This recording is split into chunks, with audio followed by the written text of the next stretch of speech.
नमस्कार, मी पूजाच कंटेंट या यूट्यूब चॅनलमध्ये तुमचे अगदी मनापासून स्वागत आहे। आजच्या व्हिडिओमध्ये मी तुम्हाला मुलगी सासरी जाताना मुलीला माहेरावरून कोणती गोष्ट देऊ नये याविषयीची माहिती सांगणार आहे। व्हिडिओ जर माहितीपूर्ण वाटला तर व्हिडिओला लाईक, शेअर आणि सबस्क्राईब करायला विसरू नका। हे बघा, कोणतेही आईवडील आपल्या मुलीला काहीही कमी पडू देत नाही, कोणतीही गोष्ट असू द्या, मग ती लहानपणापासून ते अगदी लग्न झाल्यापर्यंत देखील आणि लग्न झाल्यावर देखील ते कोणतीच गोष्ट कमी पडू देत नाही। आणि मग ते लग्नाच्या वेळेस कोणते भांडं असू द्या ते A to Z सर्व भांडे मुलींना देतात। परंतु तुम्हाला मी आता अशा काही गोष्टी सांगणार आहे की या गोष्टी तुम्हाला मुलीला लग्नात पण द्यायच्या नाही आणि लग्न झाल्यावर देखील द्यायच्या नाही आहे। चला तर मग कोणत्या आहे त्या वस्तू आपण बघूया। तुम्हाला जर प्रत्येक आईवडिलांना वाटत असते की आपल्या मुलीचा जो संसार आहे तो सुरळीत चालू राहावा, त्यासाठी तुम्ही या गोष्टी अजिबात देऊ नका आणि पूर्ण व्हिडिओ बघा। चला तर मग पहिली गोष्ट आहे लोणचं। ही गोष्ट तुम्ही कधीच कधीच मुलींनी देखील माहेरावरून सासरी आणायचं नाही। कारण का आणायचं नाही?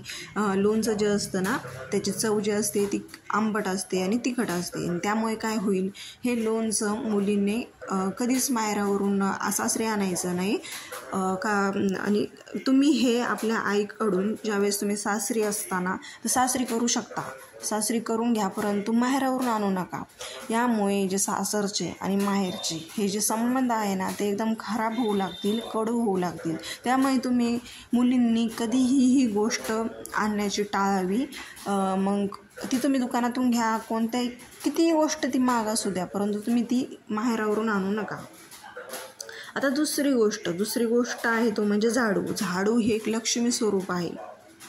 कोणत्याही मुलीने सासरी जाताना किंवा कोणत्याही आईवडिलांनी मुलीला सासरी जाताना माहेरावरून झाडू ही गोष्ट अजिबात द्यायची नाही। कारण मुलगी ही जी असते ना ती लक्ष्मी स्वरूप असते।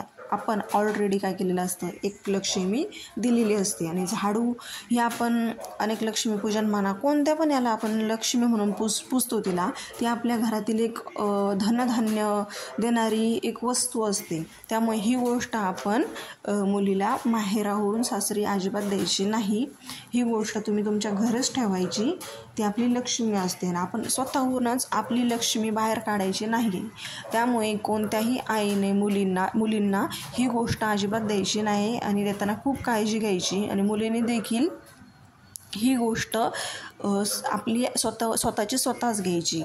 कारण जर कोणती जरी मुलगी असली तर तिला काय वाटतं, आपल्या आईवडिलाची जी संपत्ती असेल ती कमी न व्हावी असंच वाटतं। त्यामुळे मुलीने देखील विशेषतः काळजी घ्यायची। आता तिसरी गोष्ट मी तुम्हाला सांगणार आहे ती म्हणजे तवा, पोळपाट बेलणं। ह्या ज्या गोष्टी आहेत ना ह्या आपल्याला रेग्युलर लागणाऱ्या गोष्टी असतात आणि ह्या इतक्या अत्यावश्यक गोष्टी आहेत, यावर आपण स्वयंपाक करत असतो, दररोजची रोटी बनवत असतो। त्यामुळे माहेरावरून मुलींनी ह्या गोष्टी अजिबात आणायच्या नाही। मग आता काय मुलींचं कसं असतं, ह्या गोष्टी आम्हाला त्याचं मुलीचं बाहेर कुठं पण राहत असल्या, आमच्याकडे ही गोष्ट खूप महाग वगैरे आहे किंवा मग तिला ती चांगली नाही बाबा, तर मग मुली काय करते, ही गोष्ट माहेरून आणतात। परंतु आईवडिलांनी ही गोष्ट मुलींना देऊ नये आणि मुलींनी देखील ही गोष्ट आणू नये। कारण मुलींनी जर ही गोष्ट आणली तर काय होतं, ज्या आईवडिलांची जी धनधान्य आहे तर ते कमी होऊन जातं। त्यामुळे विशेषतः मुलींनी देखील ही काळजी घ्यायची।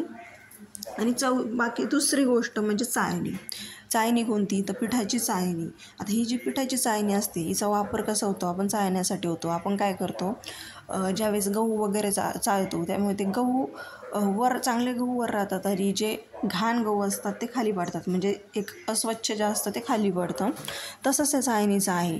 तुम्ही ही जर गोष्ट मुलीला दिली तर एक तर मुलीचं चांगलं होईल आणि तुमच्याकडे तुमची सगळं म्हणजे एक प्रकारे तुमच्यावर संकट निर्माण होईल किंवा मग मुलीवर संकट येईल आणि तुमचं चांगलं होईल।